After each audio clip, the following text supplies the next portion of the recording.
ചെങ്ങന്നൂരിലെ മത്സരമാണ് ഇക്കുറി മത്സരം. സ്വന്തം സിറ്റിംഗ് സീറ്റിൽ PC വിഷ്ണുനാഥ് തുടർ വിജയത്തിന് കച്ചമുറുക്കുമ്പോൾ എതിർ സ്ഥാനത്ത് CPM-ലെ KK രാമചന്ദ്രൻ നായരെക്കാൾ പേടിക്കേണ്ടത് സ്വന്തം പാർട്ടിക്കാരിയും അതുപോലെ തന്നെ 3 തവണ ചെങ്ങന്നൂരിനെ പ്രതിനിധീകരിച്ച ശോഭന ജോർജിനെയുമാണ്.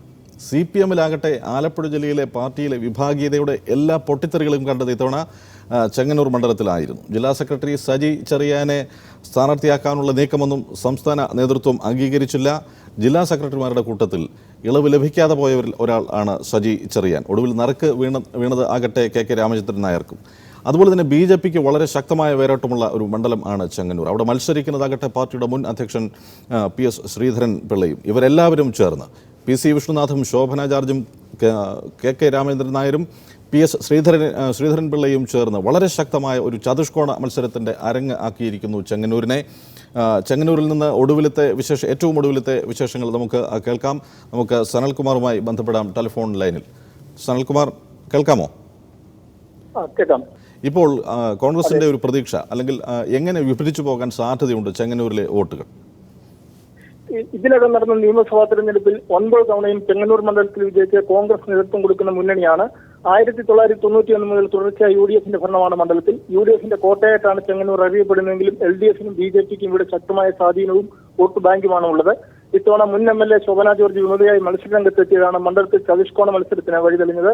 തുടർച്ചയായി 3ാം വിജയം തേടിയിറങ്ങുന്ന PC വിഷ്ണുനാഥ് വിമത സ്ഥാനാർത്ഥി ശോഭന ജോർജിനോടും പാർട്ടിയിലെ തന്നെ അസംതൃപ്തരോടുമാണ് ആദ്യം ഏറ്റുമുട്ടേണ്ടി വരുന്നത്. UDF-നൊപ്പം എന്നും നിലയുറപ്പിച്ചിട്ടുള്ള ഓർത്തഡോക്സ് സഭയുടെ പരോക്ഷമായ പിന്തുണ ഇത്തവണ ശോഭനയ്ക്ക് അനുകൂലമായത് വിഷ്ണുനാഥിനെ വിഷമവൃത്തത്തിലാക്കിയിട്ടുണ്ട്. ഏതാണ്ട് ഇപ്പോൾ UDF-ലെ സ്ഥിതി ഇതാണെങ്കിൽ അല്ലെങ്കിൽ കോൺഗ്രസിലെ സ്ഥിതി ഇതാണെങ്കിൽ ഏതാണ്ട് ഇതൊക്കെ തന്നെ ആണ് CPM-ലെയും സ്ഥിതി എന്ന് നമുക്ക് പറയേണ്ടി വരും. കാരണം CS സുജാതയെ വെട്ടി ആണ് അവിടെ പിന്നീട് ബാക്കിയുള്ള കാര്യങ്ങൾ നടന്നത്. സ്ഥാനാർത്ഥി നിർണയത്തിൻ്റെ ആദ്യ ഘട്ടം മുതൽ വലിയ ആശയക്കുഴപ്പങ്ങളുണ്ടായിരുന്നു. സജി ചെറിയൻ്റെ സ്ഥാനാർത്ഥിത്വം നിരസിക്കപ്പെട്ടു. ഒടുവിൽ രാമേന്ദ്രൻ നായർ സ്ഥാനാർത്ഥിയായി വരുന്നു. ഇത് CPM-ലെ വിഭാഗീയത ഇപ്പോൾ എങ്ങനെയാണ് അവിടെ പ്രതിഫലിക്കുന്നത്? നിലവിൽ CPM-ൽ വിഭാഗീയത ഒന്നുമില്ല എന്നാണ് പുറമെ പറയുന്നതെങ്കിലും ഉള്ളിന്റെ ഉള്ളിൽ CPM-ൽ വിഭാഗീയത പുകഞ്ഞുകൊണ്ടേയിരിക്കുകയാണ്. CPM ചെങ്ങന്നൂർ ഏരിയ കമ്മിറ്റി അംഗവും വിവിധ തൊഴിലാളി സംഘടനാ നേതാവുമായ KK രാമചന്ദ്രൻ നായർക്ക് സീറ്റ് വിഭജനവുമായി ബന്ധപ്പെട്ട ഉടലെടുത്ത വിഭാഗീയത ഇപ്പോഴും നിലനിൽക്കുകയാണ്. ആദ്യം സ്ഥാനാർത്ഥി പട്ടികയിൽ ഉണ്ടായിരുന്ന സജി ചെറിയാന്റെ പേരായിരുന്നുവെങ്കിലും സംസ്ഥാന ഘടകം അത് ഒഴിവാക്കിയിരുന്നു. നിലവിലെ സ്ഥാനാർത്ഥി KK രാമചന്ദ്രൻ നായരും സജി ചെറിയാനും തമ്മിലുള്ള ശത്രുത അണികൾക്കിടയിലും വ്യാപിച്ചിട്ടുണ്ട്. ഇത് തെരഞ്ഞെടുപ്പ് രംഗത്ത് CPM-നിടയിൽ വലിയ മാനതയാണ് ഉണ്ടാക്കിയിരിക്കുന്നത്. BJPക്ക് വളരെ ശക്തമായ വേരോട്ടം ഉള്ള മണ്ഡലമാണ്. മാത്രമല്ല BDJS-ന് ഈഴവ സമുദായത്തിന് വളരെ വലിയ സ്വാധീനം ഉള്ള സ്ഥലം ആണ് ചെങ്ങന്നൂർ എന്ന് പറയുന്നത്. ഇത്തവണ അവിടെ പാർട്ടിയുടെ മുൻ അധ്യക്ഷൻ ശ്രീധരൻ പിള്ള മത്സരിക്കുമ്പോൾ BJP അവിടെ പടിപടിയായി വോട്ട് നില വർദ്ധിപ്പിച്ചു വരികയായിരുന്നു. എത്രമാത്രം സാധ്യത അധികം ഉണ്ട് BJPക്ക് ചെങ്ങന്നൂർ മണ്ഡലത്തിൽ ഇപ്പോഴത്തെ അവസ്ഥയിൽ? കഴിഞ്ഞ ത്രിതല പഞ്ചായത്ത് തെരഞ്ഞെടുപ്പിൽ LDF-ന് 47,970 വോട്ടും UDF-ന് 47,706 വോട്ടും BJPക്ക് 38,000 വോട്ടുമാണ് ലഭിച്ചത്. തെരഞ്ഞെടുപ്പിലുണ്ടായിരുന്ന ഈ വോട്ട് വർധനവാണ് BJPയെ വൻ പ്രതീക്ഷയിലേക്ക് എത്തിച്ചത്. മാത്രമല്ല സ്ഥാനാർത്ഥി നിർണയത്തിന് മുമ്പ് തന്നെ മറ്റു മുന്നണികൾ സ്ഥാനാർത്ഥികളെ നിർണയിക്കുന്നതിന് മുമ്പ് തന്നെ ശ്രീധരൻ പിള്ളയെ സ്ഥാനാർത്ഥിയായി നിശ്ചയിച്ച് മണ്ഡലത്തിൽ BJP തെരഞ്ഞെടുപ്പ് പ്രചരണം ആദ്യം തന്നെ നടത്തി ഒരു മുന്നേറ്റം ഉണ്ടാക്കിയിരുന്നു. എന്തായാലും അതിശക്തമായ ഒരു ചതുഷ്കോണ മത്സരം നടക്കുന്ന ചെങ്ങന്നൂർ മണ്ഡലത്തിൽ നിന്ന് വളരെ വിശദമായ റിപ്പോർട്ട് നൽകിയതിന് നന്ദി സനൽകുമാർ. നന്ദി. ഇനി മണ്ഡല വിശേഷങ്ങളുമായി മണ്ഡലകാലം.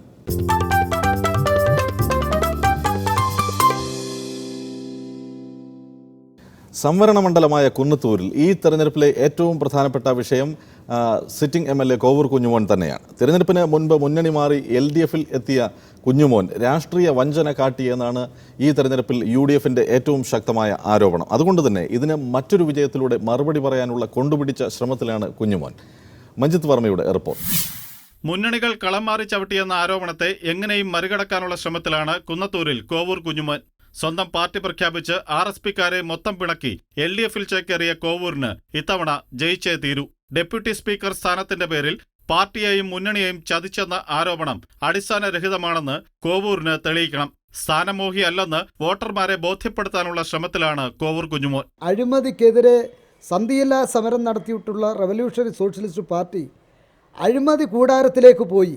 1.5 വർഷക്കാലം കൊണ്ട് അഴിമതി കൂടാരത്തിൽ തിങ്ങി നിൽക്കുന്ന ഒരു പാർട്ടിയായി RSP മാറി. കശുവണ്ടി തൊഴിലാളികളുടെ താല്പര്യങ്ങൾ സംരക്ഷിക്കാൻ UDF ഗവൺമെൻറ്റിന് കഴിയാതെ വന്നതുകൊണ്ടാണ് MLA സ്ഥാനം പോലും രാജിവെച്ചുകൊണ്ട് ഇടതുപക്ഷ പ്രസ്ഥാനത്തിലേക്ക് വന്ന് പുതുതായി RSP ലെനിനിസ്റ്റ് എന്ന് പറയുന്ന ഈ വിപ്ലവ പ്രസ്ഥാനം ഇവിടെ രൂപം കൊടുത്തിട്ടുള്ളത്.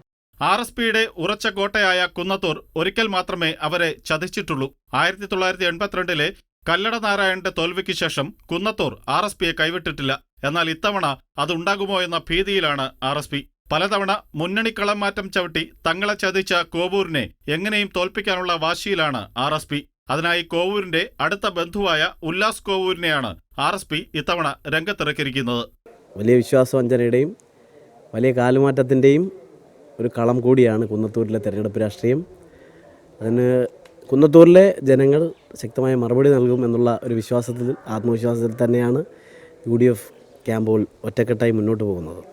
BDJSന്റെ തഴവ സഹദേവനാണ് NDAയുടെ സ്ഥാനാർത്ഥി. അടിക്കടി വർദ്ധിക്കുന്ന വോട്ട് ശതമാനത്തിൽ പ്രതീക്ഷ അർപ്പിച്ചിരിക്കുകയാണ് BDJS കൂടി എത്തിയതോടെ BJP ഇവിടെ. സംവരണ മണ്ഡലമായ കുന്നത്തൂരിന്റെ വോട്ടെടുപ്പ് ഫലം ഈ തെരഞ്ഞെടുപ്പിൽ കേരളം കാത്തിരിക്കുന്നതാണ്. ചരിത്രത്തിലെ തിരഞ്ഞെടുപ്പ് കൗതുകവുമായി ഇനി കാലാന്തരം.